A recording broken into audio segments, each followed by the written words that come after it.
All right, so once all those installations are finished in that last section that we started, we generated a new project, and I'm going to change into that new project directory. So then I want to start up the React server with npm start. All right, so now we've got a fresh React application up and running. So now I'm going to want to make sure that they open up my code editor in that new project directory. So I'm going to find that blog post folder we just put together, and I'm going to open that thing up like so. And then finally, inside my src directory, I'm going to find all the automatically generated files inside of here, and I'm going to delete them all. Haha. All right. So remember the first take that we're going to do on this project. We're going to put together a single component, and then we're going to write out all of the JSX that we need to make these 3 different comments all in one file. And inside of my src directory, I'm going to create a new file called index.js. And then at the top of this file, we will put in a little bit of familiar code. So I'll say import React from React, and I will do the import React DOM from React-DOM. Then I can make a new app component, and inside there, I'll return a simple div that says hello world. And now I can go to the bottom of the file, and I'll do React DOM.render, and I will render an instance of my app component. So now I want to render it into document.querySelector, and I'm going to find that div with an ID of root. All right. So now I'm going to save this file, and then we should be able to flip back over to our browser and see that text hello world appear on the screen. Okay, so it looks just dandy. So now we're going to need to start replacing this div that we have here with the list of comments instead. Now, to be wholly honest with you, this is not a course about basic styling and CSS. So please, just remember, I'm doing it simple. We're going to talk about how to integrate CSS in different forms into a React project, but we're not going to spend a tremendous amount of time writing out CSS from scratch.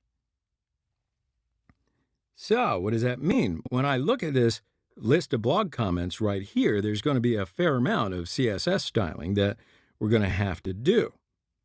So rather than writing out all of these CSS from scratch, we're just going to use a very handy CSS library to essentially take care of all that styling for us. So let's talk about the styling that we're going to use.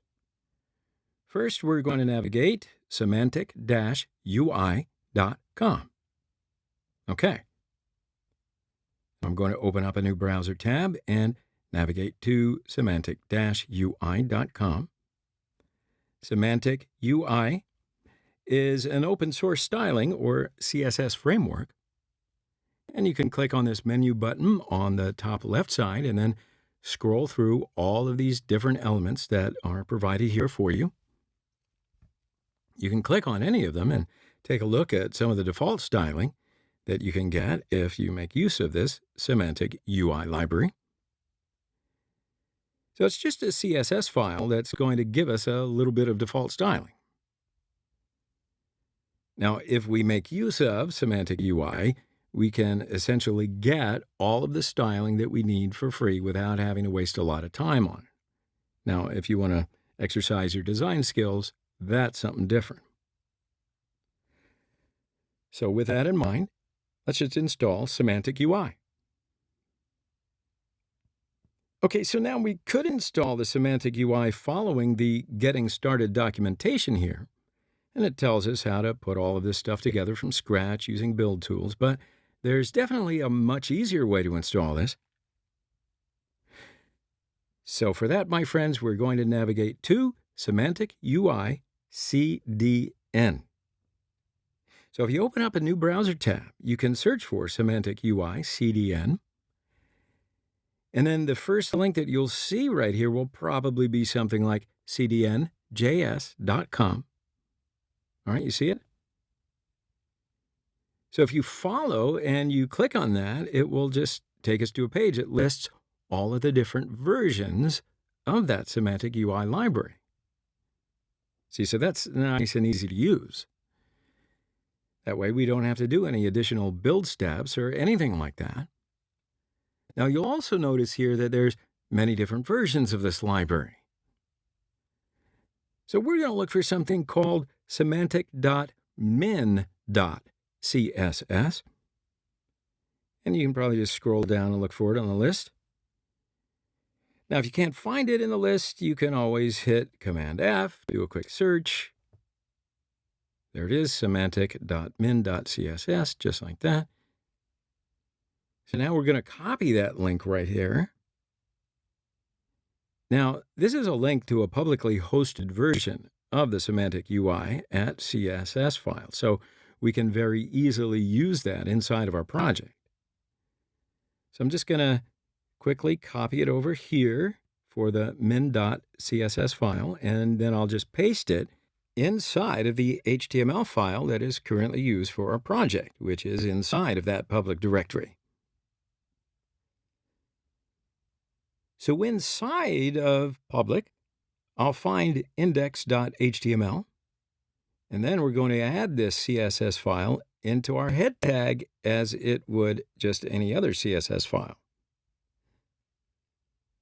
So after the meta tag right here, I'll put a link and rel equals style sheet, and then href equals, and then I'll paste in the link that I just copied from that CDN page. And make sure that on the right-hand side, I'll close off that tag like so. All right, so now I'm just going to save this file. And then if I go back over to my browser and find localhost 3000, we should see that the page has automatically refreshed, and you'll know that Semantic UI has been loaded up properly. And look at that. The text font right here has changed slightly. So that way, I know that Semantic is installed correctly. Now, another way, of course, that you can make sure that it got installed would be to right-click anywhere on the page. Open up your Chrome Inspect menu, and then go to the Network tab. You can then click on this CSS option right here and refresh the page, and you'll see that Semantic min.css got loaded up successfully. All right, so now we've got this styling library for free. Stay tuned for the next video